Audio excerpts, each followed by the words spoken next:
So, welcome again to Bodhicharyavatara, 8th chapter.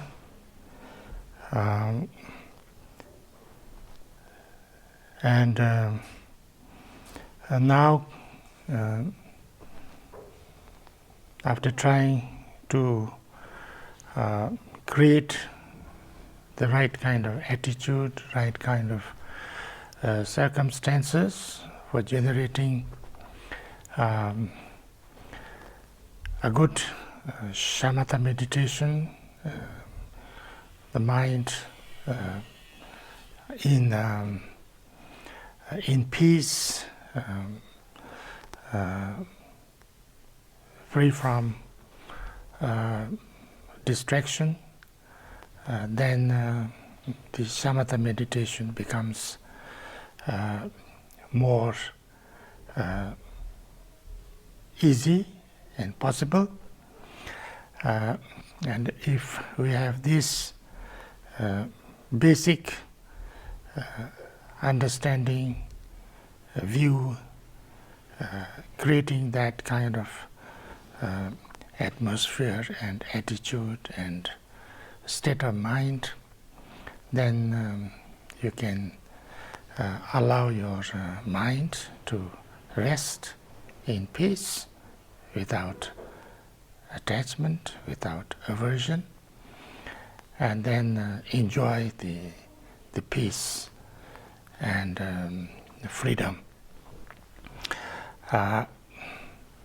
It doesn't elaborate the actual techniques of meditation, but that's very common. You have sitting in the right posture, and then starting from being mindful on your breathing, focusing on an object, focusing on a very ordinary object like a pebble or a small piece of stick, and allowing your mind to relax on that, not getting distracted but not also becoming too stressed, and freedom, peace. And then they are also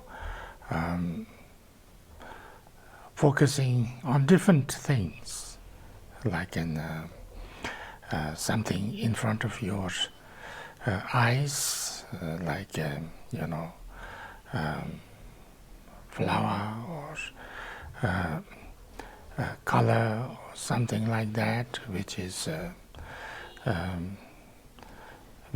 quite like neutral. It doesn't give you any special positive or negative emotions. And then also the visualizations, that not a particular material object, but you can focus on something that is in the eyes of your mind, like a letter or object, or something like something very positive, like image of a Buddha, which also brings more positive kind of atmosphere. Like if you can think or feel the presence of a Buddha, you cannot but have to feel what a Buddha means. Buddha is full of compassion, wisdom, blessings. So therefore, you need to feel that, and when you feel that, you can't also feel any negative emotions. Using that as a shamatha meditation, And then also different kind of breathing, focusing on that, and many other things, But basically, it's all same thing, that you relax, you don't allow, or you create this understanding that it's not worthwhile to get your mind too much distracted, bothered by the objects of, aversion or attachment and things like that, and then find the inner peace. So therefore it says, reflecting in such ways as these upon the excellence of solitude, pacify completely all discursiveness, too much thinking, too much distraction, too much aversion, attachment, and things like that. And then when your mind becomes a little bit more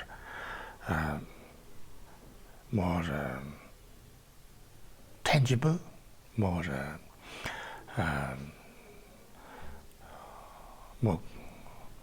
ready, and then cultivate the mind of Bodhicitta.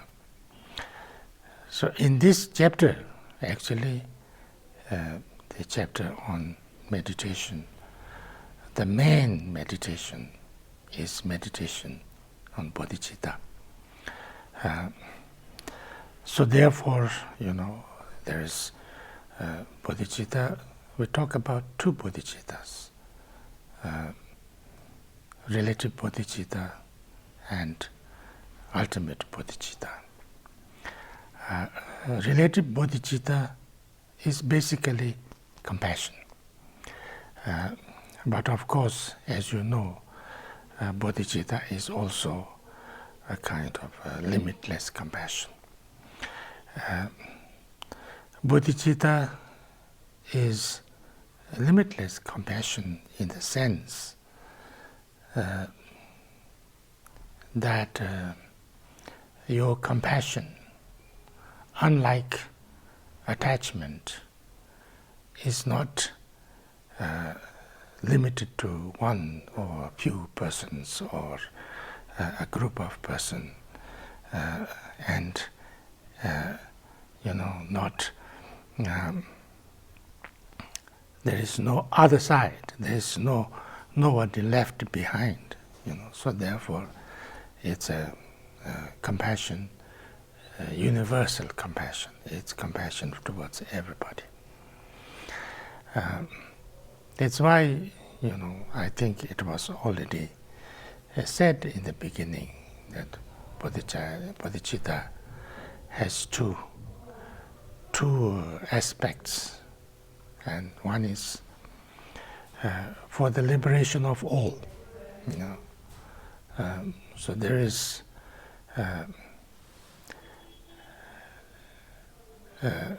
maybe I should say the first, that it's you really want to bring an end to the suffering and pain and problems of all beings. Compassion part of it, that's one thing. And another is the wisdom part. That is that I want to bring all of them to complete enlightenment, or a possibility, an understanding, or some kind of a clarity of an understanding that there is a possibility to be completely free from, and have that freedom, have that realization, have that potential, liberation or enlightenment, or whatever you call it. So these two, because it's not just a little benefit, it's the lasting, everlasting freedom, happiness, joy. So therefore, that becomes very important in the cultivation of bodhicitta, because when you have some idea that this is a possibility for you, this is a possibility, has happened to many Buddhas and Bodhisattvas before, then you have a kind of a goal. You have what is possible, and so therefore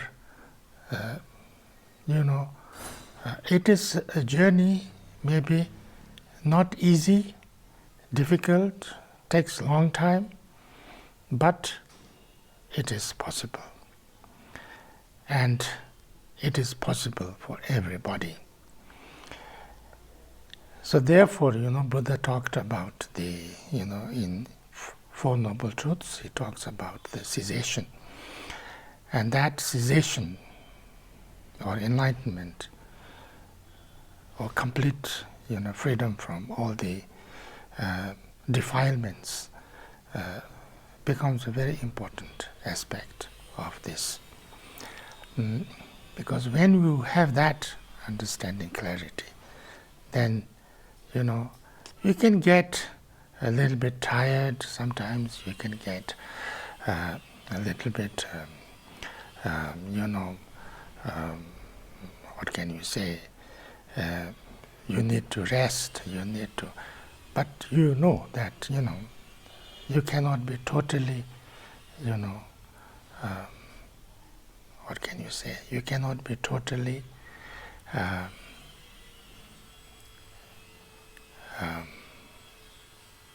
give up, you cannot give up. So therefore that.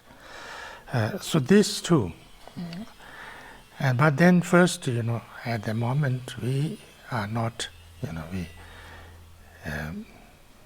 that's why we talk about wisdom and compassion together. That wisdom part is not that easy, so therefore, we first generate the compassion part, cultivate the mind of bodhicitta, that I try to, generate a genuine kind of benevolent feeling towards everybody. That's the first one. So this stanza is a kind of a general, kind of introductory or statement that we need to generate the bodhicitta.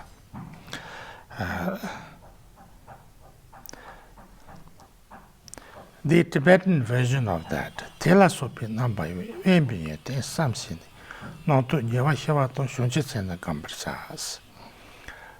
So that is the Tibetan part that we need to meditate bodhicitta.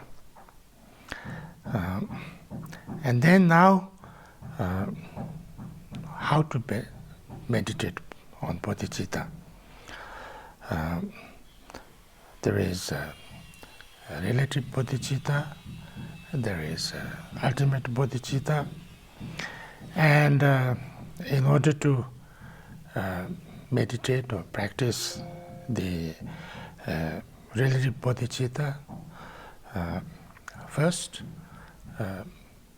to meditate on the equality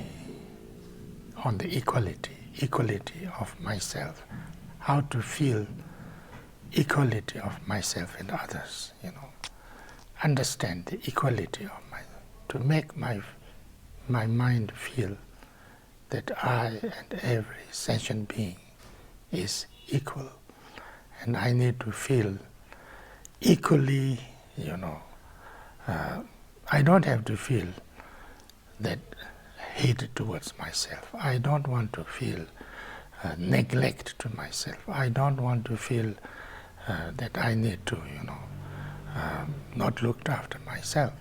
I need to feel that I need to wish as much good as much as much positive, beneficial, and kindness and help to every other being as I wish to myself. That's the equality. So this first, the equality, and then exchanging myself with others. That's this thing. So this is in Tibetan. Dato yende nyambana tombonye te mbete gam. Dedon dunga nyambena tamchi doyin sorsha. This stanza. Stanza number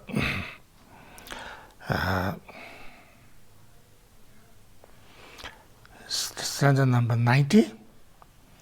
Strive at first to meditate upon the sameness of yourself and others. You know, we need to feel. We need to think.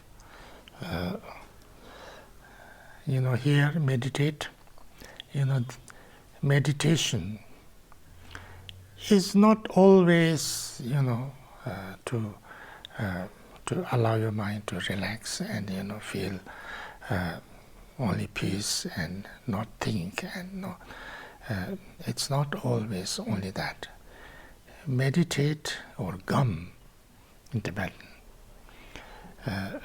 is actually, there is a to become accustomed to that meditation.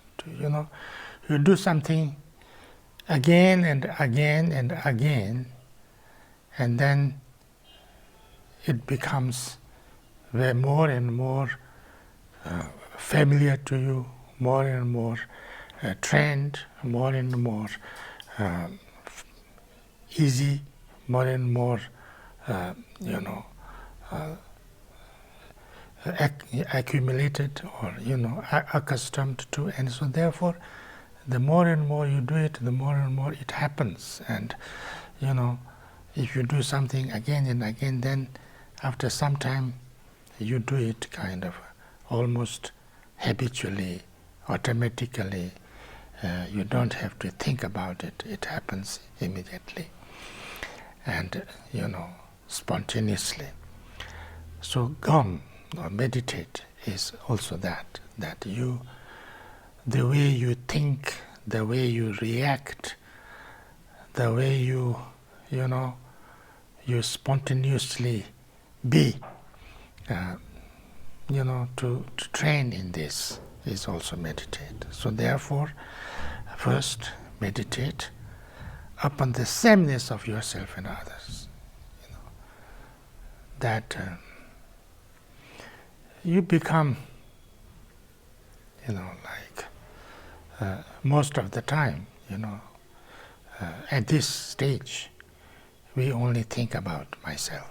We only, how I am feeling, how I, how my, am I okay, am I not okay, am I hurt, am I not hurt, am I happy, am I not happy, am I so all focus is myself. How people are happy with me or not happy, what they are talking about me, how they are thinking about me, how they are feeling about me, and only me.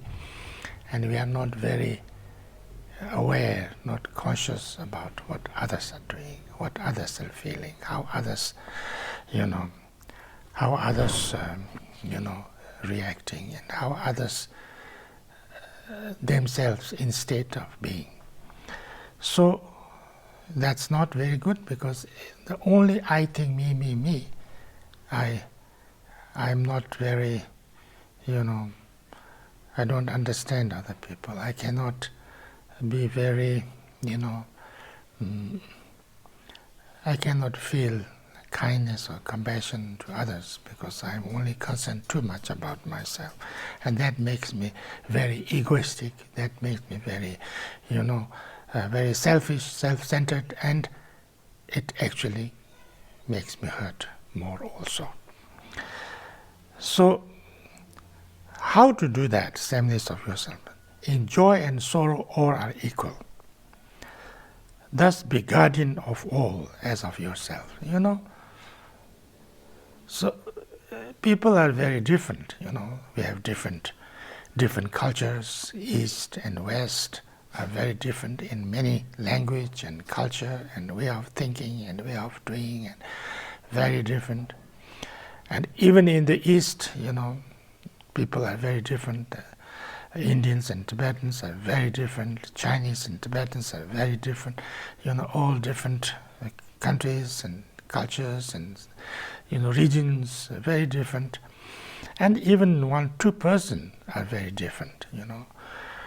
But what is equal is joy and sorrow. We all want to be happy. We all want to be free from suffering, and we all try to become happier and, all the good things, run after positive things, run after what I desire, and run away from what is negative and what I don't want. And, joy and sorrow are all equal. Whether it's, in the West or East or, South or North, or humans or animals, or, people from any different race, any different culture, any different religion, all are same. So we need to think about this first and find that we are all very, very equal in this. So I stop here.